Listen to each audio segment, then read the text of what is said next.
Hello, my friends. Welcome to Adda 24/7. I'm your mentor Veer, and I welcome you all in a very important notification update. So, without wasting any time, let's get started. Guys, there is a lot of rumor in the market कि sir NPS का notification कब आएगा, NPS grade ए का ही आएगा या grade B का ही आएगा। तो देखो, अभी वो सारी क्लैरिटी तो हमारे पास नहीं है, बट एक क्लैरिटी तो है कि हाँ, NPS grade A and B दोनों का ही एक कंबाइंड नोटिफिकेशन कभी भी आ सकता है। तो दोस्त who wants to prepare, here is a video for them. तो देखिए, किसी भी एग्जामिनेशन की प्रिपेयर करने से पहले या जंग की तैयारी से पहले अपने एनिमी को समझना बहुत जरूरी है। तो in this video, in very short, I will try to explain you the complete requirement for NPS grade A exam. Grade B के लिए we will come up with a separate video.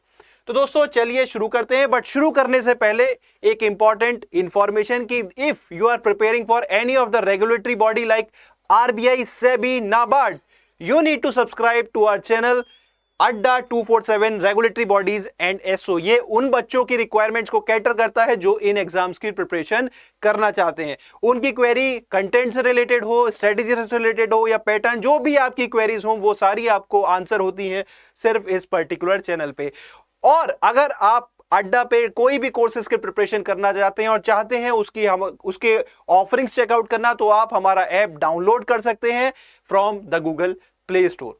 तो चलिए आज की वीडियो शुरू करते हैं NPS grade ए 2022। तो देखिए, फर्स्ट क्वेश्चन जो आता है वो आता है एलिजिबिलिटी के बारे में। तो देखो, अगर आप इस एग्जाम की एलिजिबिलिटी को डिस्कस करो तो एलिजिबिलिटी इज, आपको एक मास्टर्स की डिग्री चाहिए, मास्टर्स, ठीक है। आप एमएससी हो, एमबीए हो, एमकॉम हो, आपको सिर्फ एक मास्टर्स की डिग्री चाहिए। इन केस आपके पास बैचलर्स है तो यहां पे थोड़ा सा कंस्ट्रेंट आ जाता है।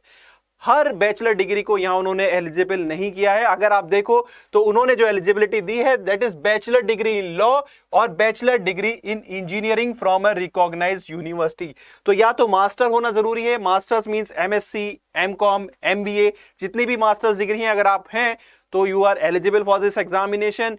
अगर आप बैचलर हैं तो बैचलर में सिर्फ 2 ही डिग्री उन्होंने एलिजिबल की है, that is bachelor in engineering, और बीटेक भी, हम बी और बीटेक आप कुछ भी हो, यू आर एलिजिबल। और या फिर आपकी बैचलर डिग्री हो लॉ में, ठीक है। इसके अलावा जो सीए, सीएस और सीडब्ल्यूएस होते हैं वो भी एलिजिबल हैं इस एग्जामिनेशन के लिए। तो this is the eligibility in terms of your qualification. Now coming to the next eligibility criteria which is age. तो दोस्तों एज के लिए अपर लिमिट इज 30 इयर्स। बाकी जो डेट ऑफ डेडलाइन होती है वो नोटिफिकेशन के ऊपर डिपेंड करती है। तो जब नोटिफिकेशन आएगा we will be updating you further, ठीक है। करंटली द जो एज लिमिट है, upper age limit is 30 years and वो भी नोटिफिकेशन पे डिपेंड करेगी कि आपका डेडलाइन क्या होगी to define the 30 age a age limit, ठीक है। तो उसके लिए थोड़ा सा आपको नोटिफिकेशन का वेट करना पड़ सकता है अगर आपकी एज अराउंड 30, अगर आपको लगता है कि क्रॉस होने वाली है। तो ये था हमारा एलिजिबिलिटी के regarding update. Now coming to the next update कि अगर आप एलिजिबल हैं तो आपको ये पैटर्न समझना बहुत इंपॉर्टेंट है इस एग्जाम का। तो गाइज, एग्जाम का पैटर्न बहुत ही, अगर आपको एक्सप्लेन करूं तो एक सिंगल स्टेज है वैसे तो। देखिए, आपको जो ऑनलाइन एग्जाम होगा वो एक एग्जाम होगा ऑनलाइन, एंड मैं यहां पे एक एड ऑन करना चाहता हूं कि दोस्त who are preparing for SBI PO, IBPS PO या अदर बैंकिंग एग्जाम्स, तो उनके लिए ये एग्जाम काफी इंपॉर्टेंट हो जाता है क्योंकि जो ऑनलाइन एग्जाम है उसका जो सिलेबस है वो उन्हीं एग्जाम से मैप होता है। अभी जब हम सिलेबस डिस्कस करेंगे तो वो इंफॉर्मेशन आपके साथ शेयर की जाएगी। तो अगर हम पैटर्न को समझे तो देखो, पैटर्न यहां पे 3 फेज में डिवाइडेड है। First is your online examination, then next is the group discussion and the third is interview. तो यहां पे अगर आप देखो तो हर स्टेज का देयर इज अ वेटेज। हर स्टेज का, ऑनलाइन एग्जाम का 70% वेटेज है, देन ग्रुप डिस्कशन का 10% वेटेज है एंड 20% इंटरव्यू को वेटेज दिया गया है। तो नाउ अभी मैंने आपसे कहा था कि अगर आप कोई से भी बैंक एग्जाम को टारगेट कर रहे हैं तो ये एग्जाम आपके लिए एक इंपॉर्टेंट हो जाता है, बिकॉज अगर आप ग्रेड ए का पैटर्न एग्जाम का समझ गए हो तो ऑनलाइन एग्जामिनेशन को भी समझने की जरूरत है, जिसके लिए आप आई थिंक एक्साइटेड होंगे। तो देखिए, the paper will comprises of one single paper, एक सिंगल पेपर होगा, 200 मार्क्स का पेपर होगा, 150 will be the time duration. Further division यहां पे दिया हुआ है कि कौन कौन से सब्जेक्ट्स होंगे, तो सब्जेक्ट्स को चलिए देखते हैं। First is English language, reasoning, general awareness with special focus on the financial sector. तो अगर आप बैंकिंग एग्जाम्स में देखें तो उसमें भी यही लाइन लिखी होती है कि फाइनेंशियल सेक्टर अवेयरनेस। तो जनरल अवेयरनेस जो हम डेली करंट अफेयर्स करते हैं, उसके साथ में थोड़ी एक्स्ट्रा फाइनेंशियल अवेयरनेस की नॉलेज हमको चाहिए होती है, जो कि हमारे बैंकिंग एग्जाम्स में भी हमको चाहिए होती है। Then the next is computer awareness, जो कि मोस्टली हम प्रिपेयर करते ही हैं एग्जाम्स के लिए। Then quantitative aptitude. तो दोस्तों अगर आप देखो ऑलमोस्ट जो आप पढ़ रहे हो वो ही है, बस एक यहां पे स्मॉल कैच आता है कि जो नंबर ऑफ वैकेंसीज होती हैं वो बहुत लिमिटेड आती हैं। देखो अगर आप लास्ट रिक्रूटमेंट देखो तो उसमें hardly there were around 9 vacancies, ठीक है, 9 नहीं, I think there were 14 vacancies. एक बार मेरे को क्रॉस वेरीफाई करना पड़ेगा इस चीज को, बिकॉज लास्ट नोटिफिकेशन, इसका जो एग्जाम है वो रेगुलरली कंडक्ट नहीं होता। एनपीएस की जब जरूरत होती है they conduct the exam. Last exam I think 2020 में हुआ था, तो सॉरी हाँ या 2020 में हुआ था। तो मतलब आपको ना ये एग्जाम रेगुलरली नहीं मिलेगा। It is one of the such coveted post, क्योंकि कोवेटेड की बात कर रहा हूं तो आपको अभी जब सैलरी देखेंगे तो you will be much for fascinated. तो ये चीज एक देखो यहाँ पे समझने की है कि सिलेबस वही है, सब कुछ जो आप प्रिपेयर कर रहे हैं कोई बहुत ज्यादा एक्स्ट्रा एज नहीं। बट जैसे आप करंट अफेयर की मैंने बात की, तो करंट अफेयर्स आप जनरल अवेयरनेस करते हैं, फाइनेंशियल सेक्टर की आपको एडिशनल थोड़ी सी नॉलेज चाहिए जो बैंकिंग में भी चाहिए होती है। बट ये एग्जाम जो हमारा पेंशन सेक्टर को टारगेट करता है, तो थोड़ा सा यहाँ पे current affair related to pension sector and some static information जो कि हमारे स्कीम्स के एस्पेक्ट में होती है वो भी हमको कवर करनी होती है। स्ट्रेटेजी रिलेटेड हम एक सेपरेट वीडियो लेके आएंगे। अभी आप सिर्फ सिलेबस की रिक्वायरमेंट समझिए और ये देखिए कि आप क्या इस एग्जाम के लिए प्रिपेयर करना चाहते हैं।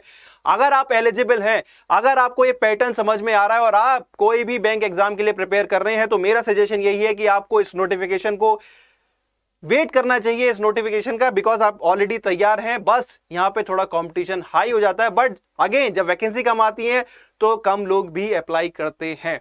तो देखिए कमिंग की, सर आपने सैलरी बोला था, हमने एलिजिबिलिटी डिस्कस कर ली, पैटर्न कर लिया, ओवरऑल पेपर का लेआउट डिस्कस कर लिया, जिसमें आपको सिलेबस का भी आइडिया लग गया होगा कि किस लेवल पे आपको प्रिपेयर करना है। Now coming to the salary की जो रियल फैक्टर है फैसिनेशन का, हर कोई यहीं से फैसिनेट होता है। देखो अगर आप इसकी सैलरी देखो तो जो ग्रेड ए मैनेजर्स हैं उनका सीटीसी अप्रोक्सीमेटली 18 लाख होता है and there are lot of benefits. 18 lakh, अगर आप किसी भी बैंक की जॉब में देखो तो इतना हाई पैकेज नहीं होता। एसबीआई में भी मैक्सिमम जो एवरेज अगर हम लिया जाए कि मुंबई में अगर पोस्टिंग है तो अराउंड 15 एलपीए बैठता है, बट यहां पे 18 LPA CTC quite a high package यहां पे आपको देता है एनपीएस।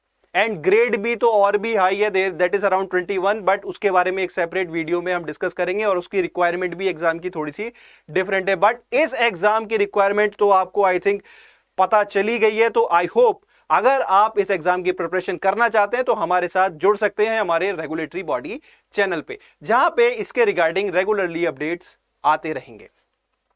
तो दोस्तों अगर आप एक बार भी सिंसियरली किसी भी रेगुलेटरी बॉडी के लिए प्रिपेयर करना चाहते हैं तो what you can do, you can join our courses. NABARD के हमारे कोर्सेज चल रहे हैं अभी, क्योंकि नाबार्ड का एग्जाम रनिंग है। आरबीआई का हमारा फर्स्ट फाउंडेशन बैच लॉन्च हो चुका है और इट इज रनिंग स्मूथली। बहुत सारे स्टूडेंट्स हमें ऑलरेडी ज्वाइन कर चुके हैं, सीट्स ऑलमोस्ट फुल हो चुकी हैं। अगर still you want to join तो बहुत कम सीट्स बची हैं, आप ज्वाइन कर सकते हैं। बट एक्चुअल प्राइस कभी भी पे मत कर देना, दिस प्राइस यू शुडंट पे। What you can do, you need to use the code Y581 to avail 77% off. But guys मेरा एक यहाँ पे स्मॉल सजेशन है, अगर कोई मेरा पर्सनल ओपिनियन ले तो मैं उससे हमेशा यही कहता हूं कि इंडिविजुअल कोर्सेज लेने की बजाय आप बैंकिंग महापैक प्लस ले सकते हैं, बिकॉज इसमें एक ही में आपके सारे एग्जाम्स कैटर हो जाते हैं, चाहे वो एसबीआई हो, नॉर्मल बैंक एग्जाम्स हो, या फिर वो रेगुलेटरी बॉडी एग्जाम्स हो लाइक नाबार्ड, आरबीआई। ठीक है, तो यहां पे आपके सारे एग्जाम्स एक ही पैकेज में कवर अप हो जाते हैं एंड काफी कॉस्ट इफेक्टिव सॉल्यूशन भी है। तो अगर आप बैंकिंग महापैक प्लस बाई करना चाहते हैं तो उसके लिए आपको बाई पे जाना होगा, कोर्स अपनी हमारी साइट पे जाना होगा, वहां पे बाई लिंक पे आप क्लिक करेंगे तो ये पॉपअप ओपन होकर आएगा। वहां आप जैसे ही कोड लगाएंगे Y581 तो the prices will fall. The 30,000 जो इस कोर्स की प्राइस थी it will come down to 7,000। तो गाइज आई होप आज की वीडियो आपको काफी इंफॉर्मेटिव लगी, और आप अगर इस एग्जाम के लिए प्रिपेयर करना चाहते हैं तो do subscribe to our regulatory body channel. And if you have liked the video, please do give a thumbs up and do comment. I am your mentor Veer, now signing off.